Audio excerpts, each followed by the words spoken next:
तो my dear students, इस topic में हम क्या डिस्कस करने वाले हैं। तो ये जो लेक्चर है ये बेसिकली डेडिकेटेड है एक स्मॉल टॉपिक, वो आपका chapter number 1 NCERT history class 10th यानी नेशनलिज्म इन यूरोप से रिलेटेड है। तो ये जो वीडियो है ये basically the age of revolution 1830 to 1848 इस टॉपिक से रिलेटेड है। इस टॉपिक में हम स्टडी करेंगे कि जैसे जैसे यूरोप में जो कंजर्वेटिव्स थे या रूढ़िवादी थे वो अपनी ताकत को और मजबूत करते जा रहे थे, consolidate their power.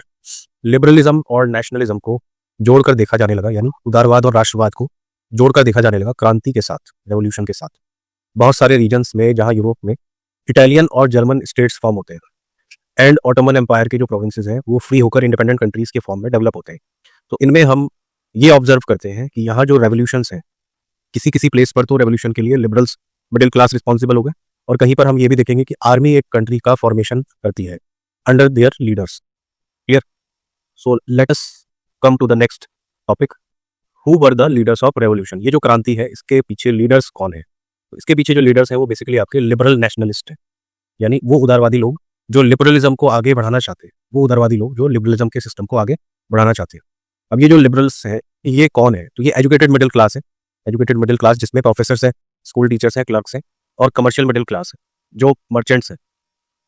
Now what they had done, तो इसको हम एक टॉपिक की हेल्प से समझते हैं अपनी एनसीईआरटी में। और ये जो टॉपिक है आपका ये कनेक्ट करता है सीधा हमें फ्रांस से, जिसमें हम स्टडी करेंगे द जुलाई रेवोल्यूशन ऑफ 1830।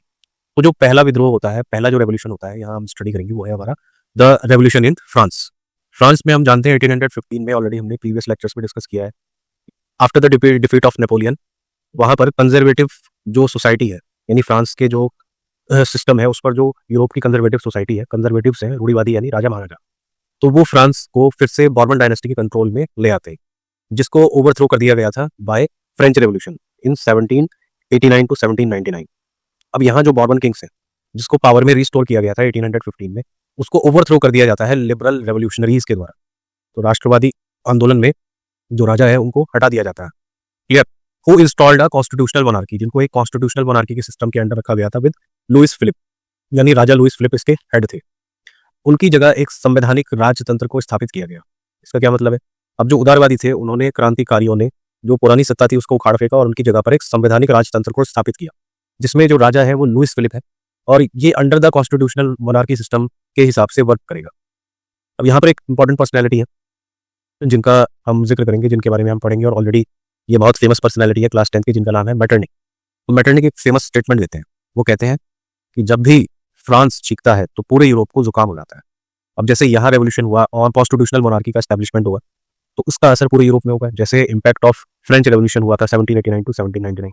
तो वो कहते हैं Metternich, when the France sneezes the rest of the Europe catches cold. बड़ा फेमस स्टेटमेंट है और बोर्ड एग्जाम में 1 मार्क्स पर पूछा जाता है। द जुलाई रेवोल्यूशन स्पार्क्ड, जुलाई रेवोल्यूशन ने स्पार्क जगाया, एक चिंगारी जगाई है किसके अपराइजिंग की?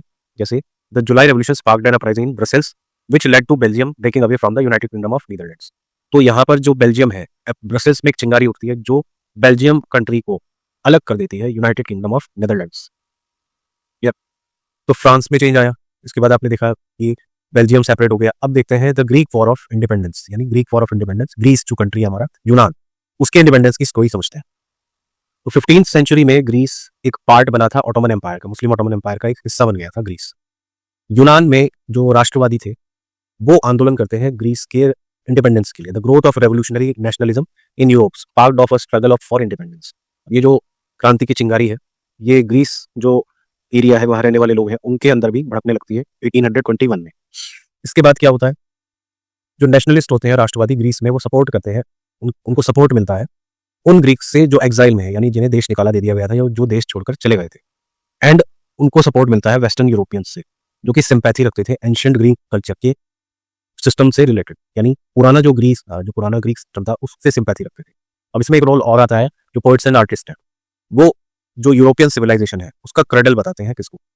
ग्रीस को, यानी यूरोप की सिविलाइजेशन का पालना है वो है ग्रीस, यानी यूरोप में जो सिविलाइज्ड सिस्टम आया है वो ग्रीस की देन है।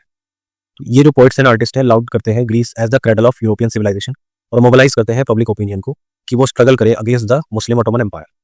इंग्लिश पोइट लॉर्ड ब्रायन वो ऑर्गेनाइज करते हैं फंड्स, और बाद में लेटर इसको यूज किया जाता है एक वॉर में जहां पर उनकी डेथ हो जाती है because of fever. And now finally 1832 में ट्रीटी ऑफ कॉन्स्टेंटिनोपल में ये एग्रीमेंट होता है कि अब ग्रीस एक इंडिपेंडेंट नेशन के तौर पर जाना जाएगा। अब ग्रीस एक इंडिपेंडेंट जो कंट्री है उसके तौर पर फॉर्म हो गया है। तो 1832 में कॉन्स्टेंटिनोपल को हम कुस्तुनतुनिया के नाम से भी जानते हैं। कुस्तुनतुनिया की संधि में यूनान को एक स्वतंत्र राष्ट्र की मान्यता दे दिया। So these were the impacts of revolutions और क्रांति जो कि 1830 से लेकर 1848 के टाइम पीरियड में होते हैं। इसमें हमने मैटरनिक के स्टेटमेंट को देखा, फ्रांस में जो चेंज हुआ उसको देखा, कॉन्स्टिट्यूशनल मोनार्की, ग्रीस के रेवोल्यूशन को देखा और बेल्जियम का separation from United Kingdom of Netherlands. एक छोटा टॉपिक है एनसीईआरटी का, बट इंपॉर्टेंट है, ये मल्टीपल चॉइस 2-3 मार्क्स पे क्वेश्चन आते हैं। That's all from my side, thank you very much.